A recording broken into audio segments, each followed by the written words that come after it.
For more now on how to get back out on the roads after this storm with the brutal cold, we're joined by Cheryl Nelson, a natural disaster and travel preparedness expert. Thank you so much for joining us. The storm is over, but with this brutal cold setting in, what kind of road conditions should people be expecting and watching out for as they venture out?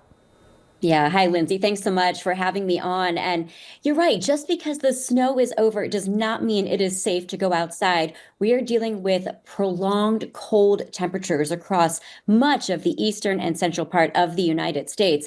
And there's so many things that you have to watch out for. First, you have to start at home and getting your vehicle ready, because if your vehicle is parked outside, it's probably covered in snow or ice if you live in many of the cities that got snow, unless you were parked in a garage.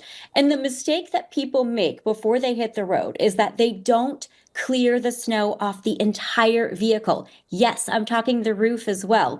I say this because once you get going, that could be snow or it could be a block of ice. The last thing you want is that flying at the passenger behind you, or if you're in that car, that coming through your windshield. You can get a ticket for that too. So that's just one of the things to do before you start driving. Another one is to check your tire pressure. For every 10 degrees that the temperature drops, you lose 1 psi in tire pressure.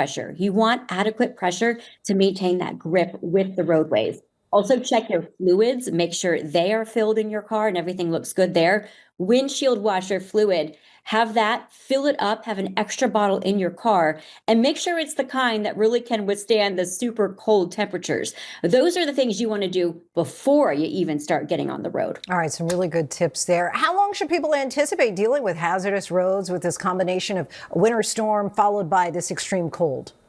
Yeah, well, I don't want to jinx anything, but what we're dealing with now, I mean, this prolonged cold in places like New York City, you may not get above freezing all week. And then as we look into next weekend, there are early signs that there could be another coastal storm forming in the east and moving off the East Coast. Now, it's way too early to talk about specifics. It could stay off the sea, and not affect anybody.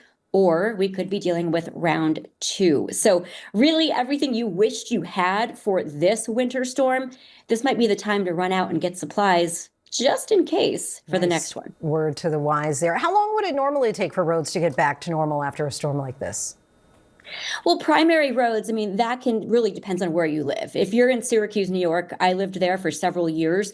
I mean, they'll get it done the next day. I mean, they are on it. But if you are farther south, they just don't have the resources there. So it could take a couple days to get the primary roads. And then where I live in Norfolk, Virginia, they don't even plow the secondary roads. So you kind of just have to wait until that melts. And we're dealing with prolonged cold in some places. Some of these roads may not get plowed, and it may be sitting there for a while if you are in an area that got a lot of snow. Cheryl Nelson, thank you so much. Really appreciate it. Thank you.